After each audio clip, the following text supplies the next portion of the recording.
질병을 치유하는 물, 그 신비를 풀기 위해서는 먼저 물과 인체가 어떤 관계에 있는지 아실 필요가 있습니다. 이것은 정자와 난자가 만나서 이루어진 수정란입니다. 생명 탄생의 시초 단계라고 할 수 있는데요. 이때는 99%가 물로 이루어져 있습니다. 하지만 아기가 되면 90%가 되고 사춘기 이후로 몸이 다 자란 성인이 되면 70%가 됩니다. 그리고 나이 들어서 노인이 되면 50%까지 줄어듭니다. 그러니까 인체가 어머니 뱃속에서 태어나서 자라고 늙어가는 우리 삶은 궁극적으로 물을 잃어가는 과정이라고 할 수 있습니다. 그렇다면 과연 물은 우리 인체 내에서 어떤 역할을 하고 있는 것일까요? 그것을 알기 위해서 우리 몸을 좀 더 자세히 들여다보겠습니다. 이것은 우리 몸을 구성하는 세포입니다. 무려 100조 개나 되는데요. 보시는 것처럼 물속에 둥둥 떠 있는 모습으로 존재하고 있습니다. 이 물속에는, 그러니까 좀 더 정확하게 말씀드리자면 혈액과 림프액이 되겠는데요. 다량의 산소와 영양분이 녹아 있습니다. 그러니까 세포는 물을 통해서 생명활동에 필수적인 산소와 영양분을 공급받고 있는 셈입니다. 이 병을 치유하는 물, 그 힘은 어디에서 오는지 지금까지의 과학적인 연구를 바탕으로 알아봅니다.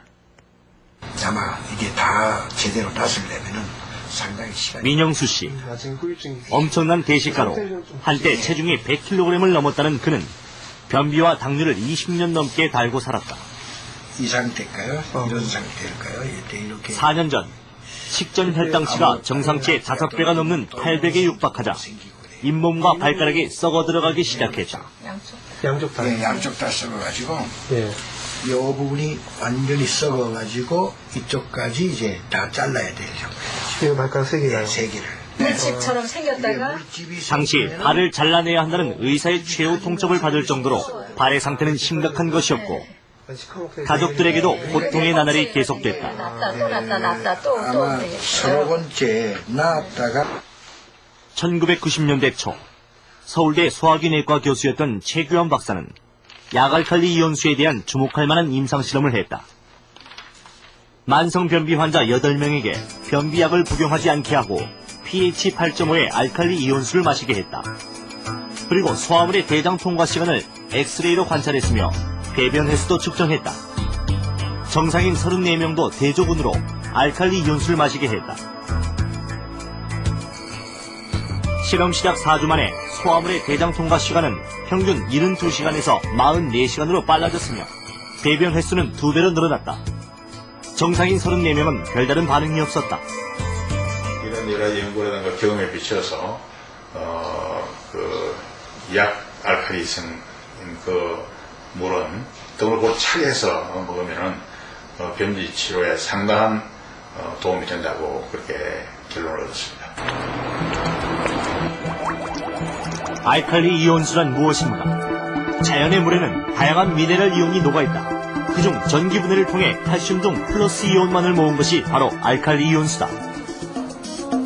우리가 흔히 먹는 물은 산성일까 알칼리성일까? 이 BTB 용액은 리트머스 시험지처럼 산도를 측정하는 시약이다. 용액을 떨어뜨리면 수소 이온 농도인 pH에 따라 물의 색이 다르게 변한다. 수돗물은 녹색으로, 역삼투압 방식의 정수기물은 노란색으로, 산성수는 붉은색으로, 알칼리수는 남청색으로 변했다. BTB 용액이라는 산도 측정하는 시약을 각각 물에 한두 번씩 떨어뜨리면 pH에 따라서 색깔이 다르게 변하거든요. 수돗물은 중성으로 pH 7.0 정도 나오고요. 역삼투압 정수기물은 약산성으로 6.0 정도가 나오고요. 산성은 pH 3.0으로 붉은색이 정도 나오고요. 알칼리수는 9.5 정도의 pH가 나오는 거예요. 남청색으로 변한 알칼리수에 숨을 불어넣어 보기로 했다. 물의 색깔이 점점 노란색으로 변해가는 것을 알 수 있다. 호흡에 섞여 나오는 산성 성분의 영향 때문이다.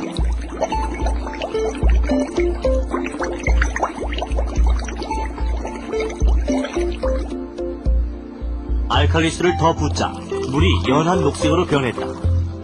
이렇게 알칼리수는 우리 몸의 산성 성분을 중화시키는 힘이 있다. 약 알칼리수는 상대적으로 수소 이온이 많이 함유되는 물이기 때문에 이 활성산소의 그 짝이른 전자 부분을 이 수소 이온으로서 회복시켜주고, 따라서 활성산소를 중화시키고, 또 활성산소의 양을 줄여서 성인병 예방이나 또 노화 방지에 도움을 주는 것으로 나타나고 있습니다. 알칼리 이온수의 효능은 어디에서 오는가?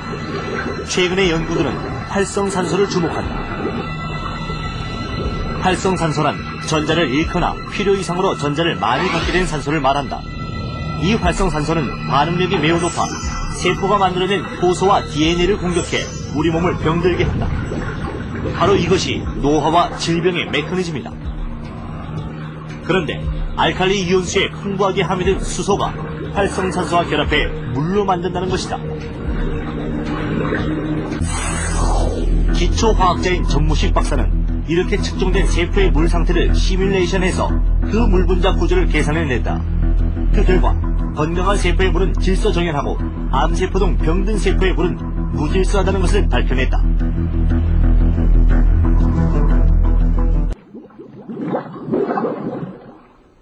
어떤 물이 좋은 물인가? 지금까지 검증된 좋은 물의 조건은 이렇다.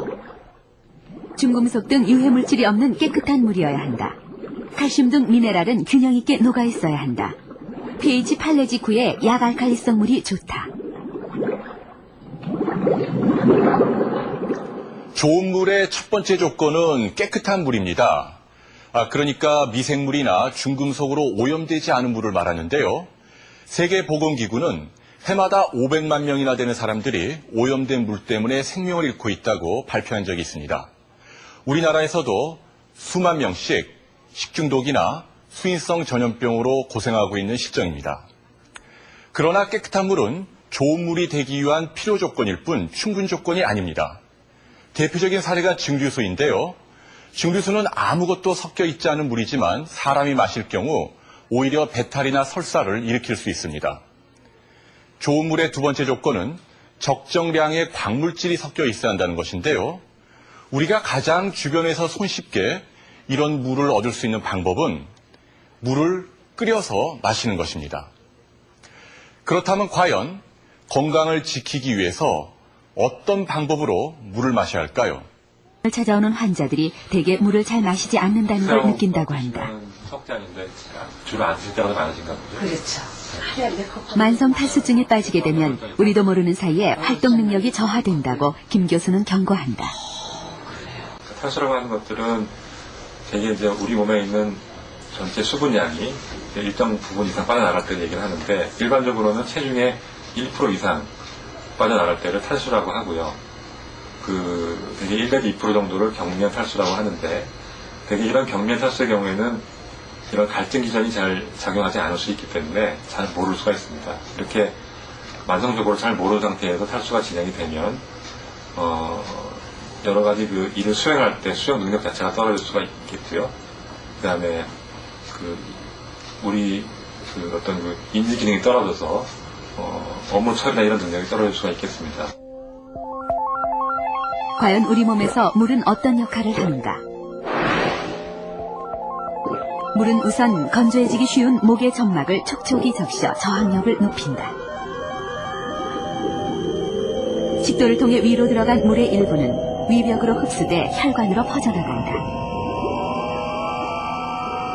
나머지 물은 장으로 흘러가 음식물이 흡수되는 동안 장의 연동 운동을 촉진한다. 이렇게 물은 소화 기능을 돕는다.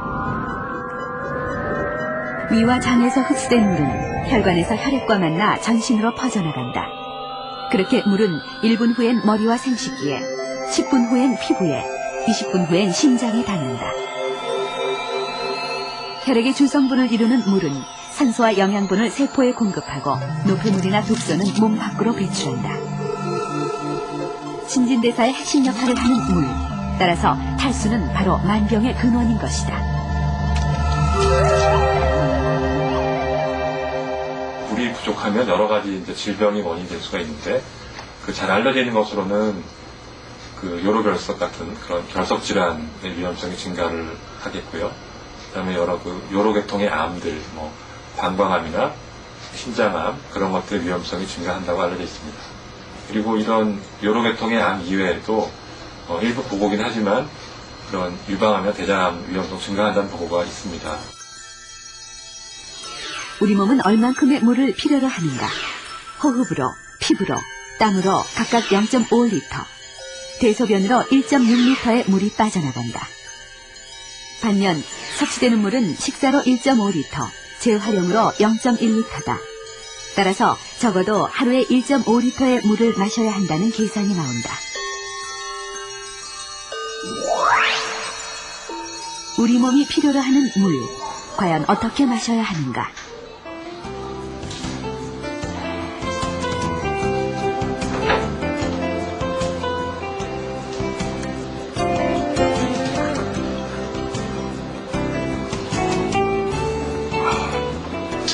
물은 특히 아침 기상 직후에 마시는 게 좋습니다. 이때 물은 10도 이하의 차가운 물이 좋은데요.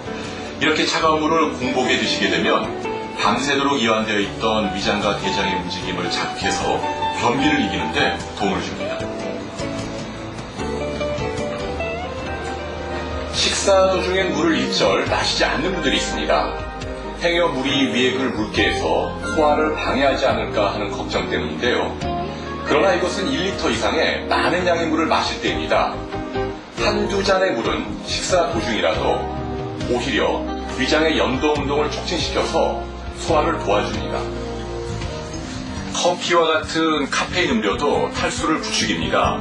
최근 한 연구에 따르면 하루 6잔 이상의 커피를 마실 경우 전체 수분량의 2.7%, 그러니까 70kg 체중의 성인이라면 하루에 1.5리터나 되는 많은 양의 물이 바깥으로 빠져나가게 됩니다. 습관처럼 커피 드시는 분들이 많은데요. 앞으로는 커피 대신 물을 많이 드시기 바랍니다.